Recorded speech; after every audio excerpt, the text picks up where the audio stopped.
Business meet పెడతాం, ఎంఓయూలు చేసుకుంటాం. ఏ ప్రభుత్వం చేయాల్సిందే. అడ్డగోలు జమాబంది దానికి లెక్కలేని కథ అంటే ఏందన్నట్టు ఒక హైప్ క్రియేట్ చేసుడు. దీనికి ఆచుడు, దీనికి గురువు చంద్రబాబు నాయుడు.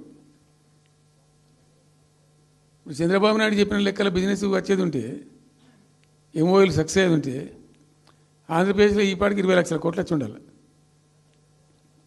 ఆయన ఫస్ట్ టైం అలా సీఎం ఉన్నప్పుడు ఆ ఊళ్ళో పెట్టే కదా, వైజాగ్లో, అమరావతిలో కదా, వైజాగ్లో పెట్టిండు.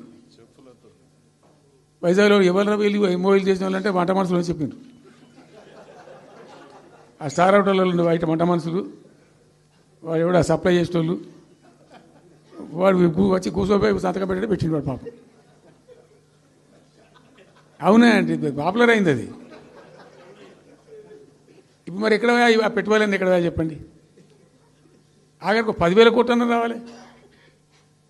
15 లక్షల కోట్లు, 6 లక్షల కోట్లు, 8 లక్షల కోట్లు.